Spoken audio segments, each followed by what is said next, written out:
Terus HAM itu nggak boleh dilanggar ataupun diganggu oleh siapapun. Terus buat macam-macam HAM sendiri, setahu aku ada hak untuk kebebasan berpendapat, hak untuk hidup, hak untuk mendapatkan privasi, hak untuk mendapatkan pendidikan, dan masih banyak lagi. Menurut aku HAM itu kepanjangan dari hak asasi manusia. Nah, hak asasi manusia ini hak yang melekat pada setiap individu yang dimana secara alami atau universal tanpa diskriminasi ataupun yang melindungi martabat, kebebasan dan keadilan bagi manusia. Nah, contohnya itu mungkin termasuk hak atas keberadaban pendapat, atau kita tuh saling menghargai pendapat, misalnya di ruang rapat atau di ruang kita yang berorganisasi gitu, kita saling menghargai pendapat orang lain, mendengarkan. Gitu sih kalau menurut aku. Kalau misalkan kita lihat dari cakupan luasnya aja ya, gak usah kita kelupas-kelupas ke dalam. HAM itu kan maksudnya hak kita sebagai manusia yang harus kita dapatkan. Apalagi kita tuh tinggal di negara yang memenuhi hak-hak kita sebagai manusia. Nah, terus contoh hak asasi yang umum tuh itu hak kita hidup. Makanya di Indonesia kalau pembunuhan itu dibahas sampai tuntas karena itu tuh udah merenggut hak hidup seseorang.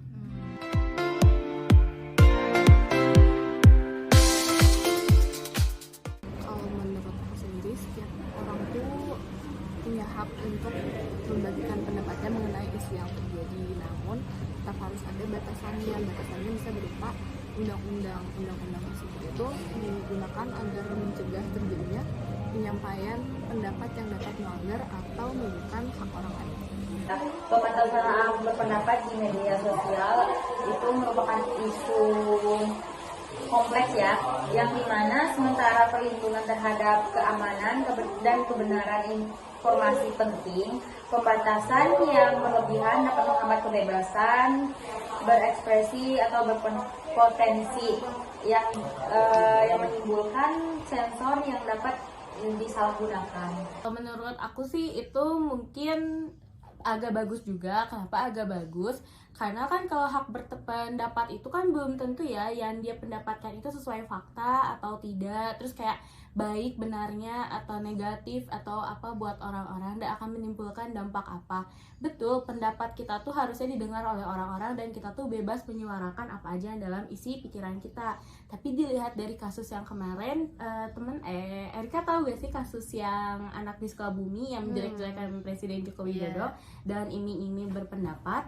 Nah itu tuh maksudnya tuh berpendapatnya tuh dia ke arah apa? Kalau misalkan dia berpendapat tanpa ada bukti yang jelas atau cuman asumsi belaka, itu maksudnya menurut saya itu maksudnya ke kriteria berpendapat yang buruk karena kayak tidak ada bebek bobot yang dapat diambil.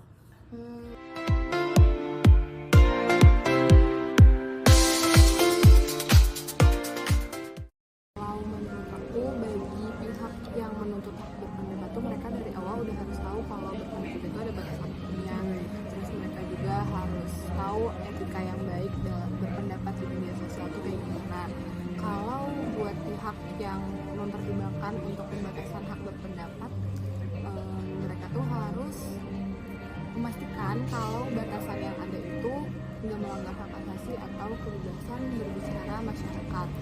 Terus pihak itu juga harus memiliki pemikiran terbuka, jadi mereka tuh mendengarin pendapat dan suara dari rakyat dari berbagai sumber. Kalau menurut aku sih Meningkatkan literasi digital, memperjuangkan relasi yang seimbang dan mendorong diskusi terbuka serta inklusi lah.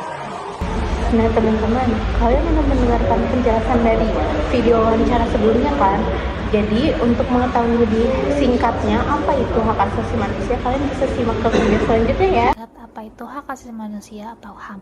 Hak asasi manusia atau HAM adalah seperangkat hak yang melekat pada hakikat dan keberadaan manusia sebagai makhluk Tuhan Yang Maha Esa dan merupakan anugerahnya yang wajib dihormati, dijunjung tinggi dan dilindungi oleh negara.